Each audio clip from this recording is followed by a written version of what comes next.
Hello, friends, and welcome back to the Story-Driven Business Podcast. My name is Susanna Rantanen, the world's leading story-driven employer branding expert. And today, I am diving into a topic that is less about glitter and more about grit. This is budgeting employer branding for 2026. Because if you want your story-driven business to succeed in the next few years, this is not just an HR conversation. This is a leadership, finance, and growth conversation. And it all starts now in budgeting season.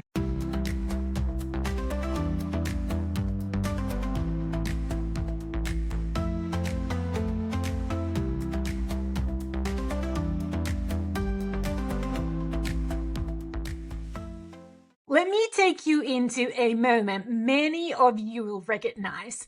The CFO leans forward at the budgeting table asking, do we really need to invest in employer branding again next year? Recruitment isn't as urgent anymore. The HR lead shifts in their chair. Marketing suddenly remembers their notes. The CEO looks around, waiting for someone to speak up, and then silence. In that silence, the employer branding budget quietly disappears. And so begins a year where talent pipelines dry up, employee loyalty fades, and competitive positioning weakens. Not loudly, not dramatically, but slowly and silently until it's too late. This episode is making sure you don't fall into that trap. I want to start with why employer branding budgets often get cut. Now, employer branding is misunderstood. Too many companies treat it as a flashy recruitment campaign, a shiny EVP project, or a one-off marketing exercise. So when times are tight, employer branding looks like the easiest cut, and no one is fighting for it. But here's the reality. Not every employer actually has an employer brand. What every employer does have is an employer image. An image is simply what people think about you, and it's formed through scattered experiences, word of mouth, and opinions floating in the market. Some of them are correct, some of them are wrong, some of them were accurate ones but are now outdated. And a brand, however, only exists when there's emotional connection. A brand is what people don't just know about you. It's about how they feel about you. And that emotional connection is what makes people choose you, stick with you, and advocate for you. And it's what you really need now more than anything, as your organization is probably going through yet another change because of this AI-driven world. And if you don't know what I'm talking about, check out last week's episode 205, where I talked about how to navigate AI-driven changes in your business and organization. Now, unless you actively cultivate and invest in building that emotional connection known as your brand, you don't truly have an employer brand. You only have an employer image. And here's the kicker. If you're not funding the work of building a brand, your image is left to be shaped by others, your ex-employees, competitors, even anonymous reviewers on Glassdoor, and they will not always paint you in the light that you'd like. That is why budgeting for employer branding in 2026 is not a nice to have. It's not a recruitment campaign. It's not about your EVB. It's the only way to move from being a passive image, scattered images on the market, to becoming a magnetic brand that attracts, retains, and inspires, and not just your people, but your customers and investors and other important stakeholders too.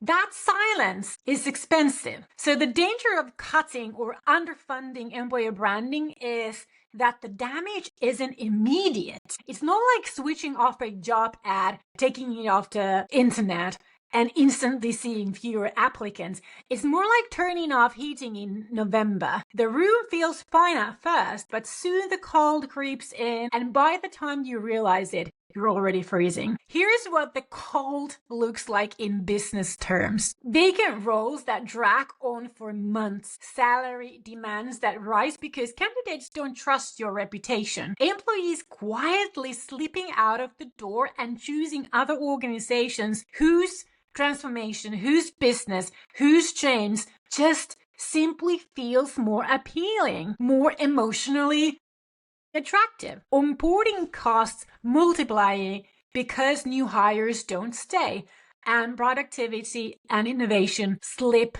as engagement drops. Now, let's be clear. All of these cost far more than maintaining a consistent employer branding process. Cutting EB budgets isn't saving money. It's just creating a bigger bill that arrives later. If you've never really budgeted for employer branding, here's the mistake many companies make. They think employer branding means campaigns, concepts, or one-off projects. But that's not employer branding, that's advertising. Real employer branding is a long-term, story-driven communication process that builds emotional connection. And sure, you can amplify that with marketing, promotional content, and advertising.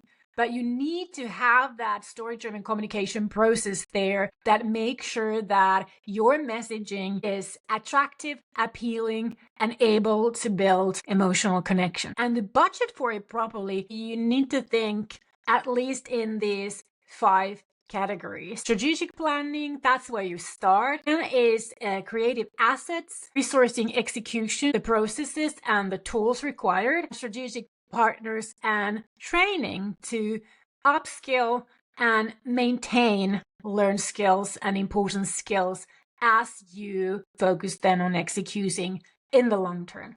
So I want to start with employer brand strategy, because before you invest in any assets, tools, execution, training, you need a strategic foundation. And for companies new to employer branding, budget for the development of your first employer branding strategy. I'm saying purposefully employer branding because I don't want you to think that this is a one-off thing. Employer branding is a continuous process for the long term. It's a marathon, whereas your recruitment campaign is a sprint. So for companies with an existing strategy, budget for strategic updates to keep and stay aligned with your business goals, market changes, or upcoming talent priorities. And this first step ensures your EB work is not just a series of scattered activities, but an aligned, measurable, and long-term process. Without strategy, you really risk producing content and activities that look and feel nice, but don't move the needle for you.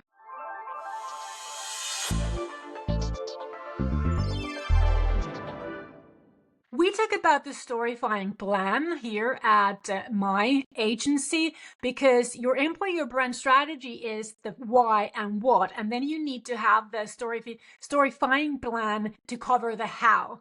And this is your content and communications action plan that brings the strategy alive in daily, weekly, and monthly actions. You can also include any activities, any fairs, any meetups, anything like that in it. But mostly, the most important thing is to focus on the messaging through communications and content, because that is something that you can do daily. This plan defines the themes and narrative to tell in 2026, the content formats, the channels, the publishing rhythm, responsibilities, and workflows. And budgeting here covers the planning, the editorial calendars, the messaging frameworks that guide every creative execution, and also the resources who are going to be responsible for this work. This plan ensures that what you produce isn't random content, but a consistent storyline that builds that emotional connection. And you can document and archive all your content, all your messages, so that it is more efficient for you to come back and repurpose and reshare anything that really worked well. Then we go to the creative assets. So your employer brand lives in stories, and stories need production. So you need to budget for visuals. This means authentic photography, branded templates, designed assets, video, storytelling videos, social media edits, employee features, copywriting, career page text, articles, storytelling captions, also your recruitment marketing collateral, content planning from calendars and messaging frameworks. And then it's really important that this is not about making things look nice. It's about ensuring that your story can be seen, heard, and felt consistently. Then you have the execution related processes and tools, because you can't build a sustainable employer brand without systems. I love systems. So think about the what social media management tools you might need to plan and publish consistently, content creation tools like Canva, Descript, Adobe Express, equipment such as microphones, cameras, ring lights, tripods, teleprompter apps. Those are really helpful. I use them all the time when I do videos, because that makes me more confident in my video delivery, and so will you. And then obviously analytics dashboards to track reach, sentiment, ROI. And these tools are not going to replace people, so you need people to actually use this equipment, but they make your people far more effective. Then it's resourcing. This is where many budgets fail because they fund the what as a project, but not the how to execute it and who's going to do it. So employer branding doesn't happen by magic. It needs skills. It needs time, commitment to time, and ownership. This is not a side gig from that the marketing department oversees, or the communications keeps very tight hands on and only gives a time for it when they have time from their other obligations. This is something that you need to be concerned about on a daily basis. So you want to budget for strategic leadership, so someone to define that story and align it with business story, business goals, mission, vision, purpose, and so on. You need creative production, writers, designers, videographers. You need execution, publishing, community management, engagement, analytics, data analysis. And you also need employee advocacy programs, training, activating, and even rewarding ambassadors. So if you don't budget for execution, your strategy will sit on the shelf and you're not actually achieving anything.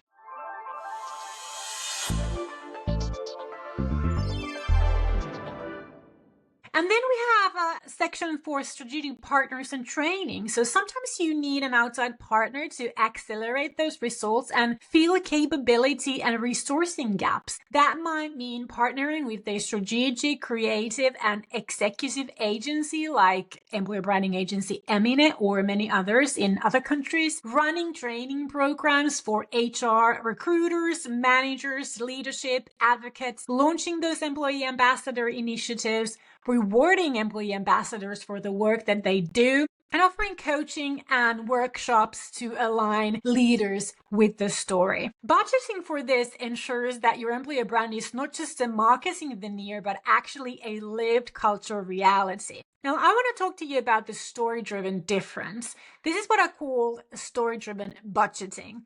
It's not about buying ads or funding one-offs. It's about funding the system that builds your employer brand, that emotional connection that makes people want to work and stay with you. When you budget story-driven employer branding, you're funding a consistent narrative that grows over time and ties employee experiences and attention to your business strategy, your mission, your customer promise, your purpose, and what the future looks like for your business and your individuals professionally, but also personally when you successfully deliver those intended business goals and results. Also, you're funding the tools and the processes to deliver at scale and the resources, the partners who make it happen with you or for you. When you budget for story-driven employer branding, ROI is undeniable. Faster hiring with stronger candidates, lower turnover, and reduce replacement costs, higher engagement, productivity, advocacy, innovation. stronger reputation and competitiveness, and not just an employer, but as a business, and improved customer experiences, satisfaction, leading into better customer lifetime value. So what can 2026 look like for you? Let's imagine it. You didn't cut your EP budget, so you invested it properly. Your narrative machine, this is your content machine, is consistent. It's credible internally and externally. Your employees are sharing and advocating their stories with pride. Your candidates arrive already convinced of your culture, your mission, your business. They know more about you because they're also invested in that business story. Your people make your customers excited, inspired, and content about your business, products, and services. Your CFO, now they smile because recruitment costs are down. Your CEO smiles because the business strategy and culture are aligned. Your VP of sales and customers smile because of the inbound improved customer value, meeting sales budgets, and receiving customer feedback and recommendations from content customers. And your employees smile because they feel emotionally connected, appreciated, and achieved and inspired about the work that they contribute towards every single day. That is the difference between an employer image and a story-driven employer brand. And that's the payoff of budgeting right. Is it time for you to consider the first steps of becoming a story-driven business if this is the vision of the likely outcome? Start by budgeting for story-driven employer branding. Connecting your people with your business purpose, mission, and goals is the first step, and the only step to overarching employer brand value. Warren Buffett once said, it takes 20 years to build a reputation and 5 minutes to ruin it.